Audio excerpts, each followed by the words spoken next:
In the UK, it's getting a little bit cold, so I'm going to show you how to make some delicious soups at home. We're going to be starting with a classic tomato soup, then moving on to a French onion soup, and thirdly, we're going to be doing a surprise soup. So stay around and watch until later to see what that is. If you enjoyed the video, please do subscribe and give it a like, as this really helps me, and I hope you guys like the recipes.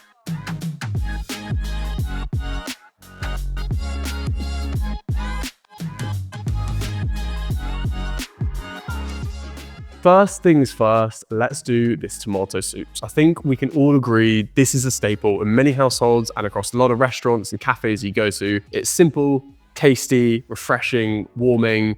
What more do you need in the soup? I'm going to show you how I do it. I love to do it with roast tomatoes, a little bit of garlic, and a few secret spices. And this should make a really nice bowl of soup that I think you guys will love. To make the tomato soup, we need to get hold of 1.4 kilograms of fine tomatoes. To start, we want to cut these into quarters, removing any pith, and then place this into a bowl with 2 tablespoons of olive oil, 1 teaspoon of dried oregano, 1 teaspoon of smoked paprika, a pinch of sea salt, a grind of black pepper, and then mix this all together. Finally, before we place the tomatoes into the oven, we're going to add 1 whole garlic bulb. Cut the top off the garlic bulb, place this face side down into a roasting tray, and then place this into the oven. 180 degrees Celsius or 355 degrees Fahrenheit for 30 to 40 minutes until golden and caramelized. Now, whilst this is cooking, we're going to prepare the onions. With some olive oil, add 1 white diced onion into a heavy based pan and cook this over a medium-high heat for 5 to 10 minutes until starting to caramelize. Once the tomatoes are cooked, add these all into the pan with the onions and then squeeze in the 1 clove of garlic. Cover with chicken stock. Here I'm using about 1 to 1.5 liters. Add in 1 bunch of basil, then bring this to a gentle simmer. Cook this for 20 to 30 minutes over a medium heat, gently bubbling away, and then at this point we want to blitz it until smooth. So here I'm using a hand blender and we're just going to blend it until it's as smooth as it can be. At this point we're going to add in a splash of heavy cream just to make it that bit more luxurious. And there we have it, a delicious fresh tomato soup. To pair with the tomato soup, I'm going to make a grilled cheese. We could do the classic American style. We could use American cheese, get that really nice cheese pull. I'm going to do a little bit different. I'm going to be using sourdough bread, which is a classic. This is a few days old loaf, but I'm not going to waste it. This is still perfect for a toasty. And then we're going to be using some nice cheddar, a bit of mozzarella, and a little bit of Dijon mustard inside, because that gives it a really nice twang. This is how I like to do my cheese toasty, and it is the perfect side dish for a tomato soup. Dipping it in, taking a bite, nothing beats it. To make the grilled cheese, get 2 slices of sourdough and spread 1 teaspoon of Dijon mustard onto one of the slices. Top this with a handful of cheddar, a handful of mozzarella. Now this is a little secret. I do a very small grating of nutmeg in my grilled cheese. It gives it such a nice nuttiness, a nice warmth. Don't do too much, otherwise it will be disgusting. But a very, very gentle grating just on top adds a really lovely flavor to this sandwich. After you've grated over a little bit of nutmeg, add the other half of bread on top and then place this into a pan over a medium heat. In the pan, we're going to add melted butter. This gives it a golden caramelized color on the outside of the toasty. It should be beautifully golden and crisp on the outside and melted like this in the middle. There we have it. Tomato soup with a grilled cheese.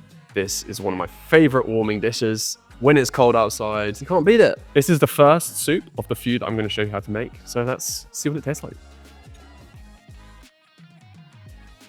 Again, it's rich, it's warming, it's got a tang from the tomatoes. Fresh tomato soup, you can always tell when it's been made. You have that lovely vibrance, freshness in the flavor. Oh, dude. Grilled cheese, got the dip. Now that, ladies and gents, is a mean grilled cheese. That goes so well with the tomato soup. Have a go, let me know what you think. We've done the tomato soup, and now we're gonna move on to the French onion soup. This is one of the world's most popular dishes, and I think it's gonna be a winner. Let's do this. So for the onions here, we're gonna be using just regular white onions. You can use red onions, you can use other onions, but this is the traditional way, and this is the best way because these have the sweet, they're not too strong, and they caramelize really nicely into a rich sauce. My knife isn't the sharpest, I'm gonna have to admit, and that actually affects how much you cry when you're making onions. But hey, sharpen your knife before you cut the onions, otherwise.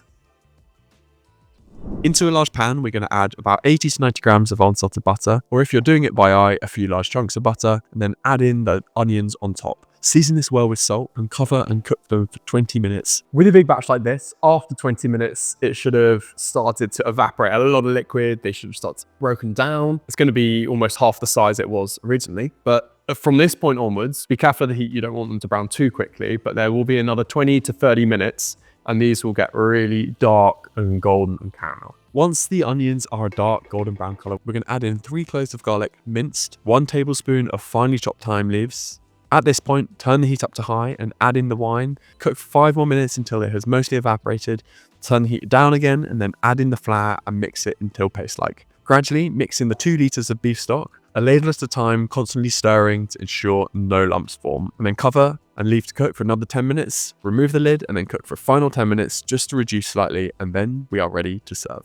So, got a nice little, quite a big baguette here, and I'm just gonna cut it into discs, And then we're going to place it onto a tray, brush it lightly with some olive oil, sprinkle with some salt, and then we're going to cook it in 180 degrees fan oven or 355 degrees Fahrenheit for 15 minutes until golden brown. French onion soup has been cooking for about 30 minutes now, and I'm now gonna plate it up into a little bowl. We're gonna build it, put it in the oven under the grill to melt all the cheese and taste it. I'm excited about this one. Here I've got a classic French onion soup dish. Fill this with a few ladles of the soup, top it with some of the golden brown baguette slices, sprinkle over some Gruyere cheese, and then place this into the oven under a grill just to melt all of the cheese until it is bubbling and hot. And there you have it, your beautiful French onion soup ready to tuck in. And there it is, French onion soup. The smells coming from this are insane. It's really subtle, but really rich. I'm gonna stop talking. It's heaven. Let's taste it. You guys have got to make this. It's so good. As I said, really warming, very hearty, the perfect soup for a cold winter day. For the third and final soup, we're doing a pea and mint soup with some added ham in there as well. Again, another soup that is just perfect for these colder months. The first thing we need to do is prepare the slow cooked ham joint. Heat 2 tablespoons of oil up to a high heat in a heavy based pan and then add in the ham joint. We're gonna sear this on all sides until golden brown. This gets extra flavor and will make it taste that bit better later on. At this point, add in the aromatics, 2 fresh bay leaves, or you can use dry ones, and then a large sprig of thyme. Cover this a few quarters of the way up with stock. Here I'm using a chicken stock, and finally 2 whole garlic cloves. Bring the ham to a gentle simmer and then cover with the lid and place into the oven of 140 degrees Celsius or 285 degrees Fahrenheit for 4 hours. The ham is now in the oven, so whilst that's cooking, I'm gonna get the pea soup made.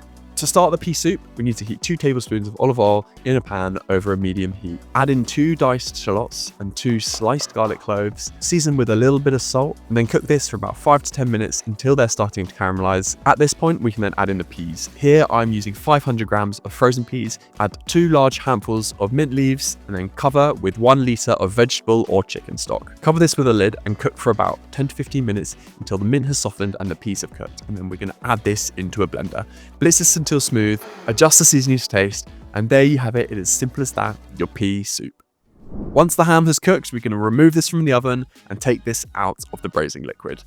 Gonna take off the fat because we don't want that shredded, but then I'm just gonna break it apart and it will have soaked up all of those flavors from the braising liquid, and we're gonna drop that into our pea and mint soup, mix it in, plate it up, and we're gonna eat. There's nothing worse than a pea and ham soup when you get like 1 bit of ham, so chuck it all in there. You can add more on top. I think more the merrier. Serve this in some bowls, top with a little bit more ham hock, a drizzle of oil, and there you have it, your pea and ham soup. Another classic, absolutely delicious, perfect for these colder months. You guys will love it. Freshness of the peas, richness of the ham, a little drizzle of olive oil. You can't get much better than that, can you guys? 3 different soups which are perfect for these cold months outside. They're all warming, they're all fresh, they've all got unique qualities to them. I think you guys will love these, so make sure to try them out. And in the meantime, if you could like this video and subscribe, that would mean the world. Until next time, let's do some cooking.